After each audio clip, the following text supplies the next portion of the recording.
بسم الله الرحمن الرحيم لا حول ولا قوة إلا بالله العلي العظيم الحمد لله رب العالمين وصلى الله على سيدنا ونبينا أبي القاسم المصطفى محمد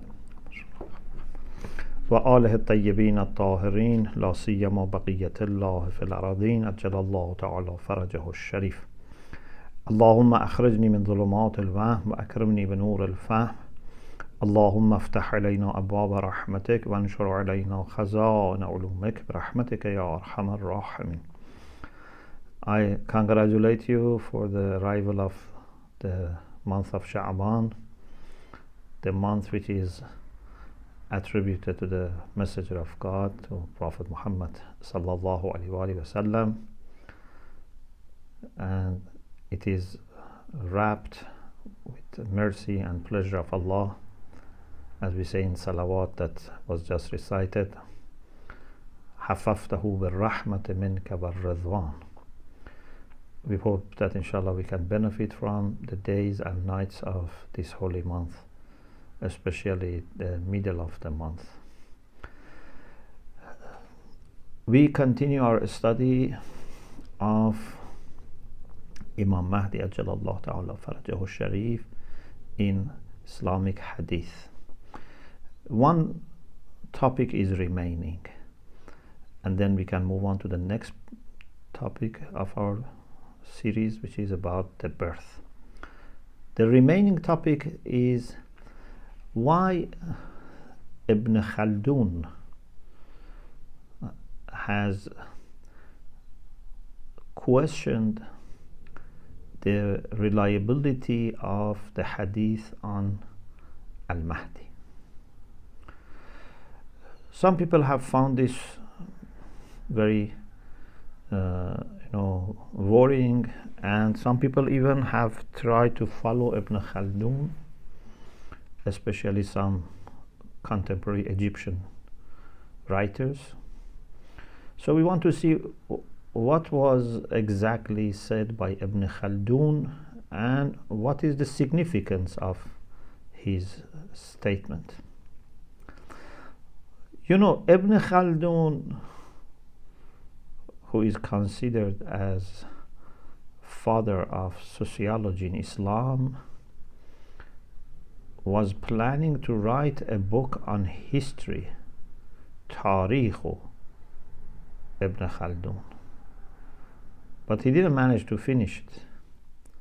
As introduction to his history, he mentioned points that later by themselves became very important. So it's called Muqaddimeh Ebnehaldun. So this is introduction to his history, which shaped, according to some people, Islamic sociology as a discipline, although ideas were there. So in introduction to his history, he talks about sociology, not with this term, with this terminology, but ideas about it. Is he a scholar of Hadith? No. Is he a theologian? No, he's a historian. And he had also ideas about civilization, society, etc. In any case, when he talks about the doctrine of Al-Mahdi, he mentions some hadith, and among them he says that many are not sahih, authentic. He doesn't quote all the hadith, and even with those that he has quoted, he doesn't say all of them are not sahih.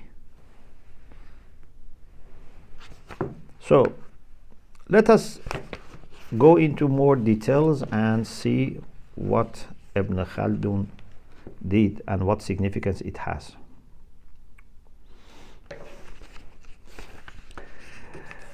Ebnehaldun altogether mentions only 23 hadiths about Al-Mahdi. Only 23. We said there are hundreds and thousands of hadith. He only mentions 23. And then among those 23, he says 19 of them have issues. He was not able to verify 19 of them. He only refers to 7 people who have narrated hadith of Al-Mahdi. He refers to Tirmidhi, to Abu Dawood, to Ibn Majah, to Hakim, Tabarani, Abu Ya'la, Musali, and Bazzar. Only 7 writers, scholars, and only 23 hadiths, and still he finds 4 of them are sahih. So even if there was one hadith which was sahih, then it was enough. 2 was very enough. Especially when you have an idea for which, suppose you had only 23 hadiths, which are much less than what is available. But if some are sahih and some are not sahih, in the sense that you are not able to verify them, but existence of so many hadiths which are not verified, along with those 4 hadiths, give great significance. If I hear from people that I don't know, or people who may not be trustworthy, but I hear from them what people who are known to be reliable and truthful also have said. So everyone is saying this. People that we know, people that we don't know, people that we have verified, this shows that this idea was well established in their minds. If we had only people who were unknown or people who were not verified, yes, we say even if 10, 20 of people say this, still we have doubt, although the number is many, but maybe someone says I have doubt. But if something is reported by reliable people and people who are not known or who are weak, this would not make the whole thing weak. It's a very important point. Plus, this work is not a work on Hadith. Ebnehaldun is not a scholar of Hadith. We have so many great scholars of Hadith from Sunni and Shia traditions. Why some people have so much been puzzled by what Ebnehaldun says? Even he doesn't say all of them are not authentic.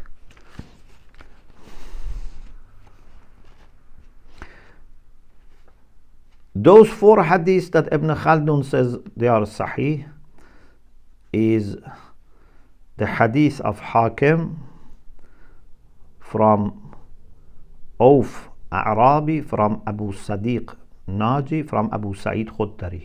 He says this is sahih. Okay. And also Hakim from Abu Sadiq Naji through Sulaiman ibn Ubaid from Abu Sa'id Khudari. He says the chains are sahih. Also Hakim from Imam Ali alayhi salam. Ebnehaldun says sahih. Abu Dawood Sajistani from Salih ibn Abi Khalil from Salama. Ibn Khaldun says it's sahih. No person who is unknown or not reliable, not muwathaq, is there. So he himself has verified 4 hadiths.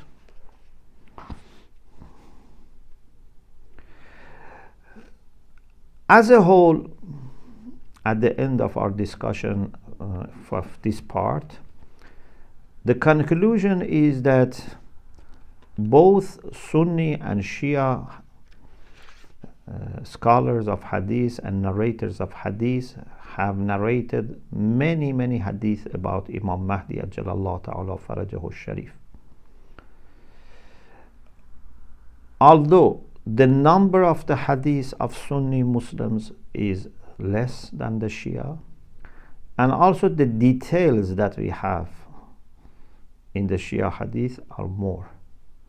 And it is understandable, because in the Sunni world, narrating hadith was banned. Up to the time of Umar ibn Abdul Aziz, for almost 1 century, narrating, registering hadith was banned. Plus, they only have hadith from the Prophet and Ashab. They don't have Imams. So it's very natural that they don't have many hadith and many details that are available in the Shia collections of hadith. We have lots of information about Imam Mahdi, but both groups, Shia and Sunni, have enough hadith to make the idea of Al-Mahdi mutawatir and beyond question. In the last session, we talked about common issues and uncommon issues. So, alhamdulillah, we managed to finish this part. Now we go to the next part.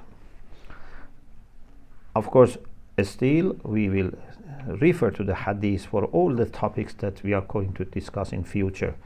But this specific discussion about hadith completed.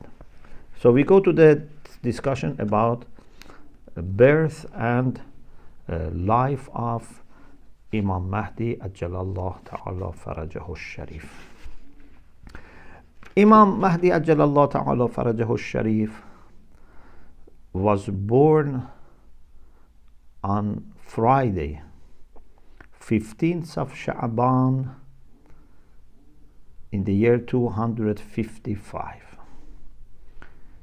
It was early morning,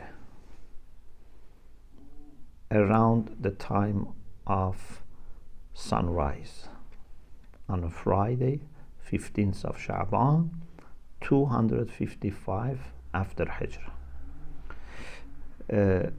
In the city of Samarra in Iraq. There is also historical report of 254 to be the year of the birth, and also 256. But the main report is about 255. And perhaps the main reason is that because birth of Imam was concealed. We will talk about it. It was hidden, so that enemies would not kill Imam alayhi salam and his mother before delivery or soon after delivery.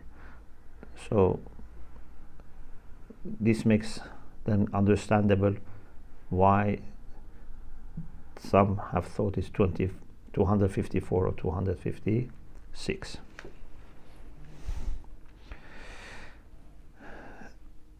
It is interesting that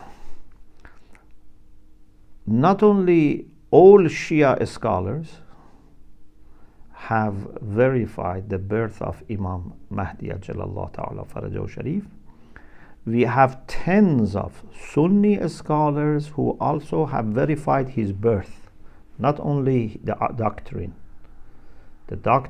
by all, but the birth of Imam Mahdi Ajjalallahu Ta'ala Farajahu Sharif as son of Imam Askari is mentioned by tens of Sunni scholars who are very close to the Shia scholars in this issue. Inshallah, we will talk about these people and their books.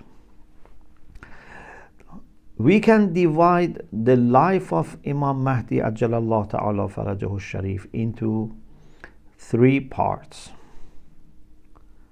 First, the period starting with his birth till martyrdom of Imam Askari alayhi salam. So 255 to 260. In these 5 years, Imam Mahdi was in hiding, in the sense that his father was showing him very rarely to only some reliable Shia. For 5 years, some people managed to meet him. Inshallah, we will talk about this. Some individuals or some groups. Inshallah, we will have a beautiful story about people of Qom, some people of Qom who met Imam Mahdi Ajalallahu Ta'ala Farajahu Sharif.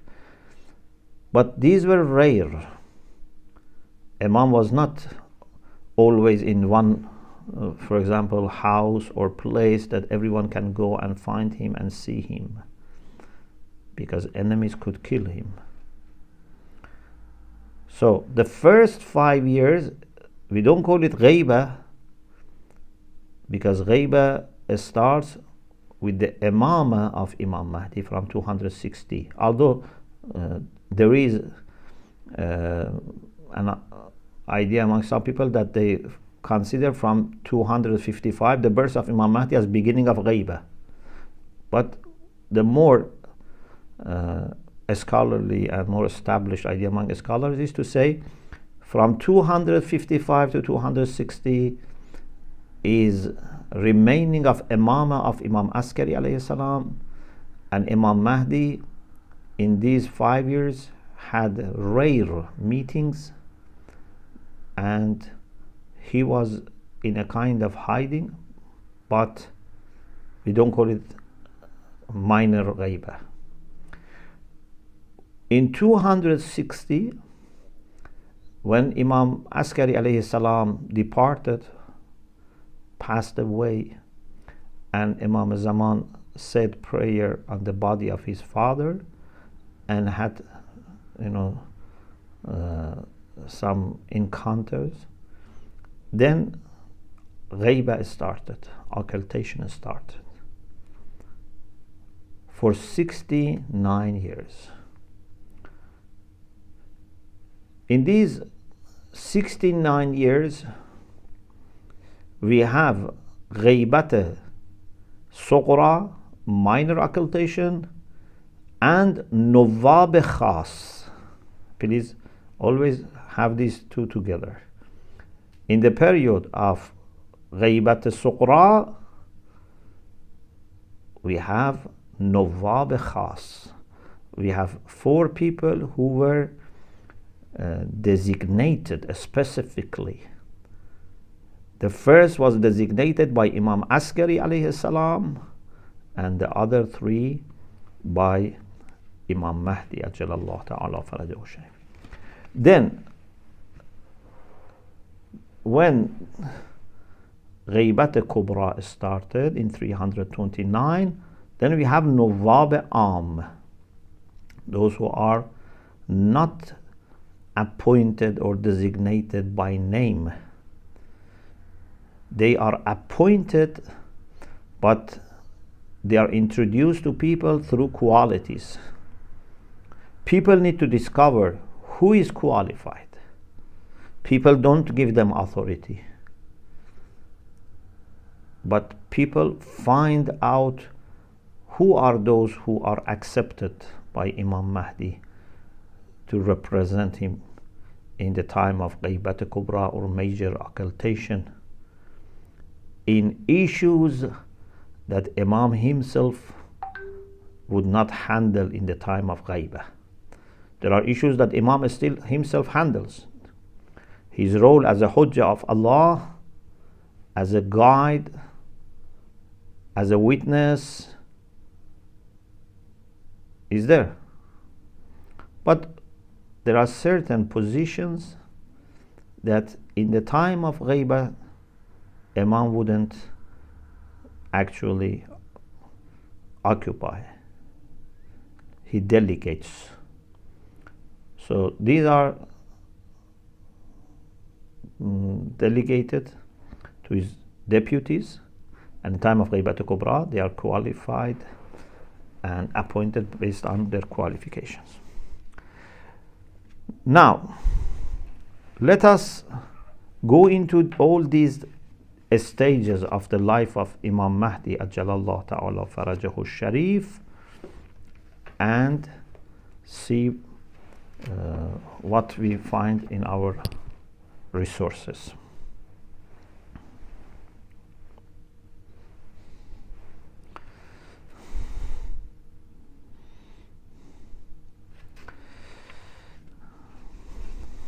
When it comes to the birth of Imam alayhi salam, we have many hadith from Prophet Muhammad sallallahu alaihi wasallam about a person from his progeny, from progeny of Lady Fatima, Amirul Mu'mineen, Imam Hussein, who would fill the earth with social justice and equity. These were known to the caliphs as well. And because they knew that they were unjust, they knew that Khilafah is not their own right.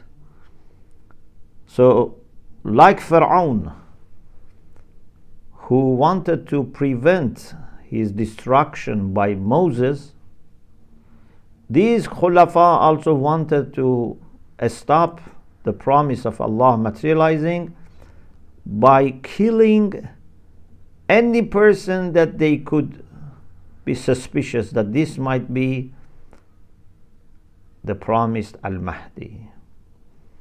So they put lots of pressure on Ahlul Bayt and the Shia, especially when we were getting closer to the 12th Imam and Hujjah of Allah subhanahu wa ta'ala in the Ahlul Bayt. To the extent that they moved Imam Mahdi and then Imam Askari to Samarra. Samarra was a city which was inhabited by the Caliph and some of the commanders, and it was mostly like a military base. They asked Imam Mahdi to move there. They forced them. It was not an option, it was not a choice. They forced Imam Mahdi and Imam Askari to be in Samarra so that they can have close eye on them and families, on whoever is in touch with them, and especially to be aware if there is a chance of the promised Mahdi being born. Imam Sadiq alayhi salam, in a hadith narrated by Sheikh Saduq in Kamaluddin wa Tamamun Ni'mah, compares the birth of Imam Mahdi to birth of Moses. He says he has similarities with three of the messengers of Allah, but in particular we are referring to this part. قدر مولده تقدير مولد موسى. Allah planned his birth like birth of Moses. أما مولد موسى فإن فرعون لما وقف على أن زوال ملكه على يده أمر بإحضار الكهنة.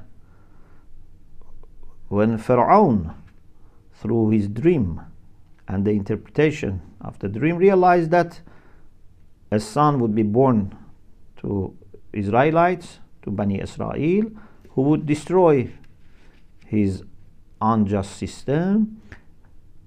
So he asked Kahane, the priests, to come, priests of their own, religion, people who could foresee, for example, or have any kind of special knowledge, etc. فَدَلُّوهُ عَلَى نَسَبِهِ. They said this would be from Bani Israel. أنه يكون من بني إسرائيل. لم يزل يأمر أصحابه بشق بطون الحوامل من نساء بني إسرائيل. So he kept killing women who were pregnant from Bani Israel, to the extent that according to this hadith, some 20,000 children, infants were killed. But he couldn't reach Musa. تعذر عليه الوصول إلى قتل موسى بحفظ الله تبارك وتعالى إياه. Allah protected Musa, and not only protected Musa, Allah made Pharaoh responsible for taking care of Musa. You know, sometimes I say Allah is so confident and so much in control of everything that he informs his enemy about his plan. So Allah gave him in dream this news that this is my plan. But Pharaoh is so ignorant and arrogant that thinks that he can stop plan of Allah by killing Musa or whoever could be Musa. But then what happens is that Allah subhanahu wa ta'ala saves Musa and makes Pharaoh and a lady like Lady Asiya, who is a great lady, responsible for upbringing of Musa. Imagine if someone is adopted by Pharaoh and his wife as their son. Can anyone harm him? Can anyone have even a bad look at him? So in the palace of Pharaoh, protected with the guard and security of Pharaoh, but also having her mother, sister, and Lady Asiya, Musa received the best of care. And Musa grew up watching Pharaoh, understanding his logic, his mentality, his weaknesses, his strengths, his close allies. Maybe as a child, no one was stopping him. He was going to the meetings of Pharaoh. He knew everything about Pharaoh. This is the plan of Allah subhanahu wa ta'ala. And then to the rest of the story, there are lots of beautiful stories how Pharaoh did everything for Musa. How he became unintentionally the campaign officer for Musa. He wanted to defeat Musa, but actually he did the best for publicity of Musa. To bring the best magicians and to ask to get together in a place that everyone can see on the day of Zina, on Eid, in front of everyone. So Pharaoh prepared all this. And then the best magicians embraced the message of Musa alayhi salam. There was no way to plan to inform people about the reality of this mission, and that not being a magic or etc., then what happened? So Pharaoh, without wanting, destroyed himself, and without wanting, prepared everything for Moses, as much as a person could prepare. This is makaru wa makar Allah. In Aqaid, I have explained that makaru wa makar Allah doesn't mean the enemy has a plan, Allah has a better plan. This is simple. Yes, Allah's plan is greater than their plan. But makaru wa makar Allah can mean that they make a plan, and Allah makes them and their plan part of His own plan. They work very hard, but they are agents for making plan of Allah happen. And they become more subservient when they try more to stop the plan of God. They become more vulnerable when they become more arrogant. So Imam Mahdi Ajalallah has this similarity in his birth with Musa ala nabiyina wa alihi wa alayhi salam. تعذر عليه الوصول إلى قتل موسى عليه السلام بحفظ الله تبارك وتعالى إياه. Because Allah protected Musa, Pharaoh couldn't kill him.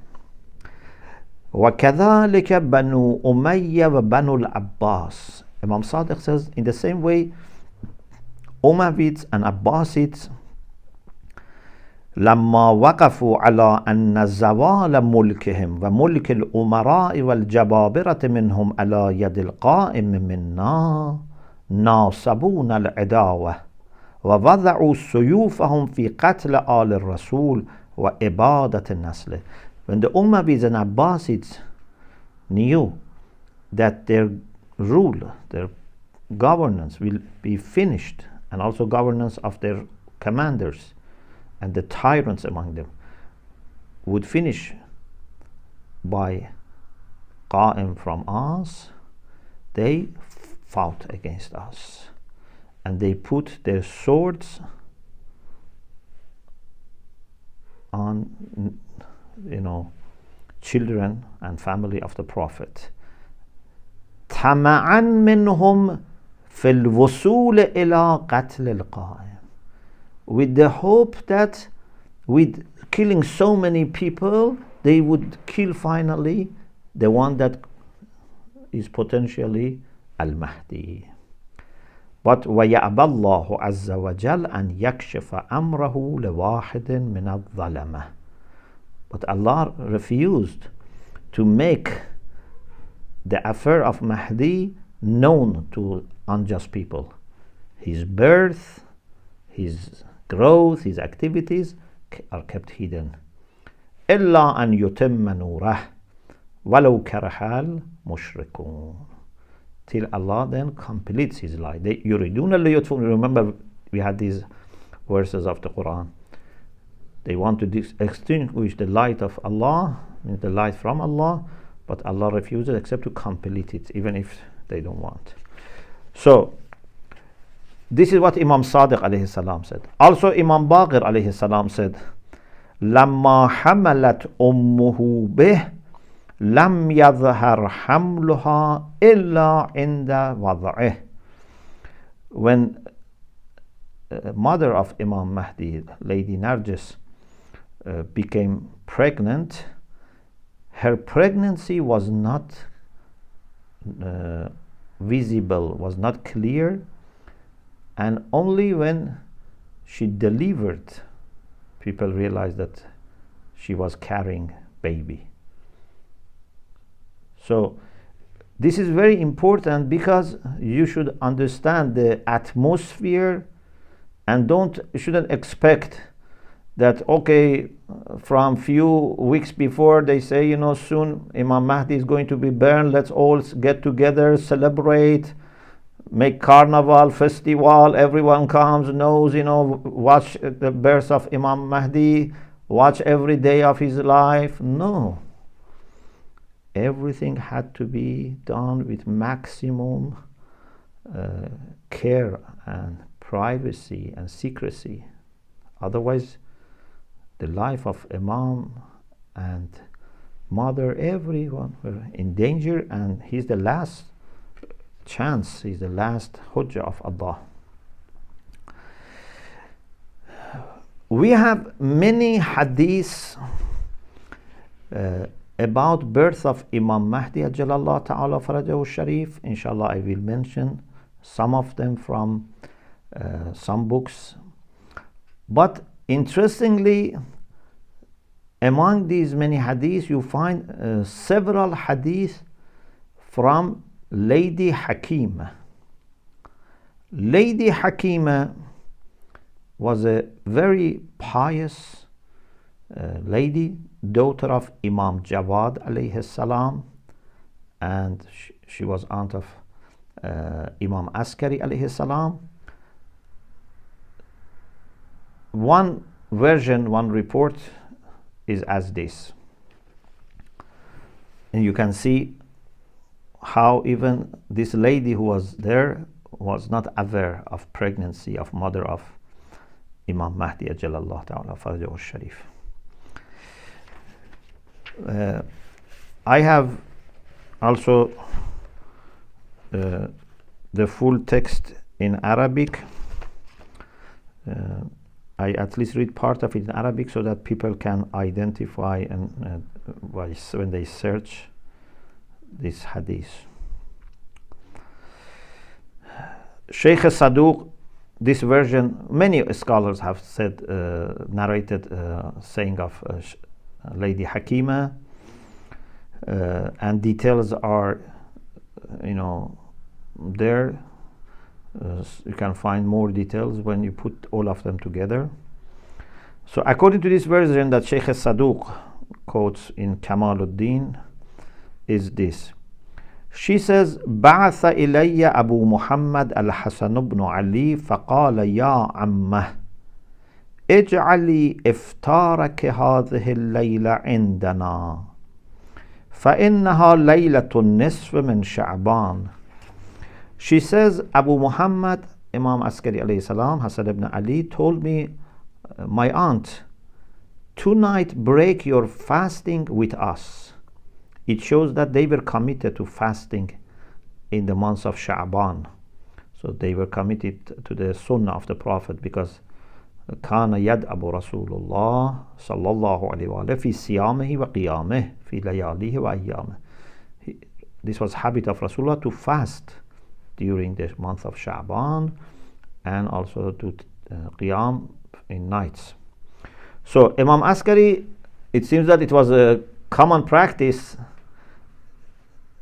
said, my aunt, please break your fasting tonight with us. اجعلي إفطارك هذه الليلة عندنا فإنها ليلة النصف من شعبان. This is the night of 15th of Sha'ban. فإن الله وتبارك وتعالى سيظهر في هذه الليلة الحجة. In this night, Allah is going to bring His hujjah. وهو حجته في أرضه. His hujjah on the earth. Lady Hakima was surprised. قالت فقلت له ومن أمه. Who is her mother, his mother? She was not aware of mother of Imam Zaman being pregnant. قال لي نرجس. قلت له جعلني الله فداك ما بها أثر. May I be your ransom? There are no signs of pregnancy in Narjis.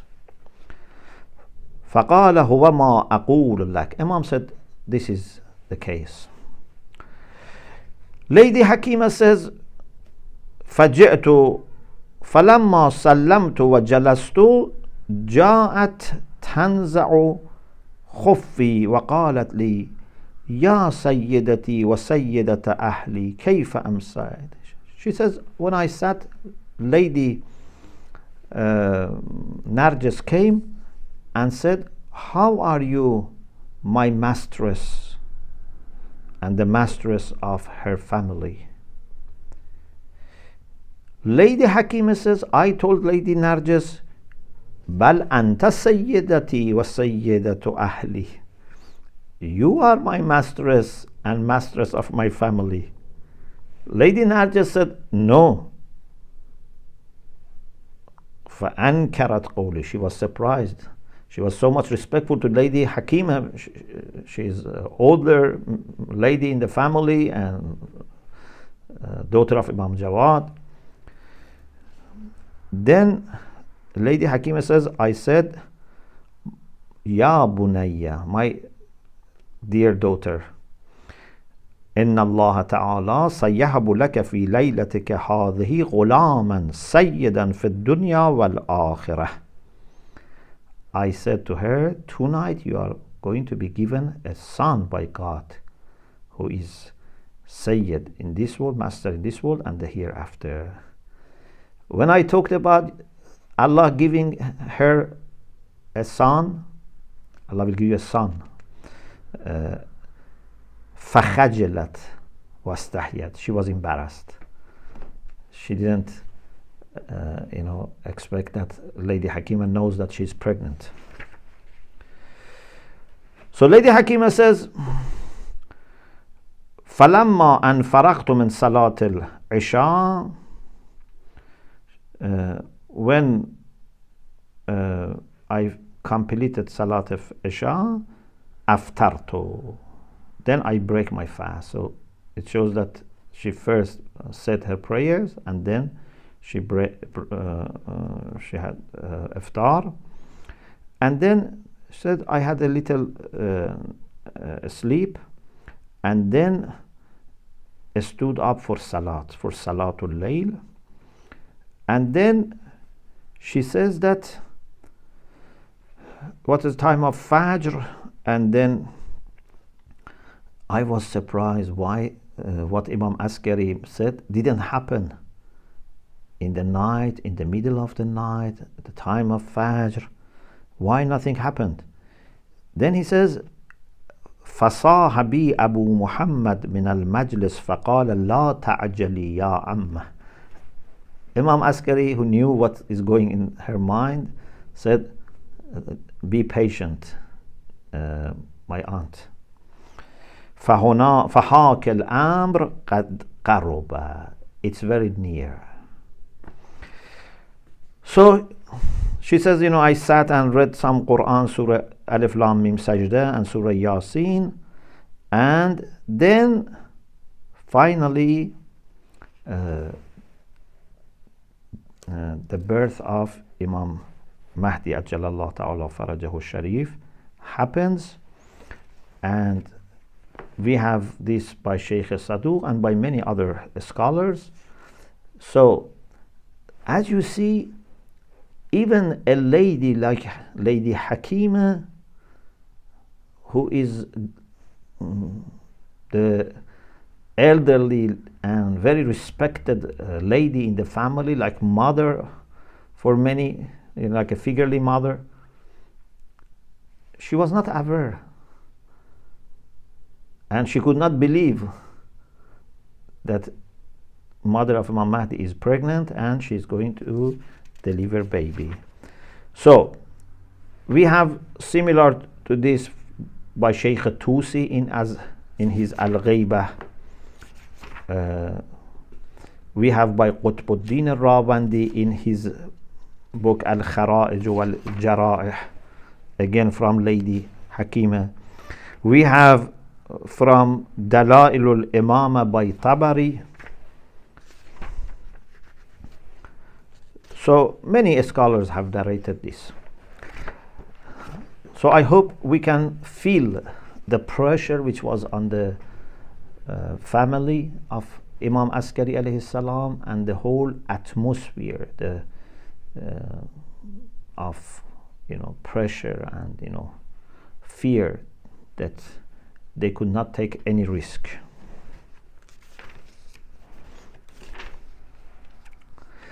Now, what are the ways we can show to people who may have doubt about the birth of Imam Mahdi Ajjalallahu Ta'ala Farajahu Sharif? First, when a child in any time is born, who are the people that are inquired from, are consulted? First of all, parents.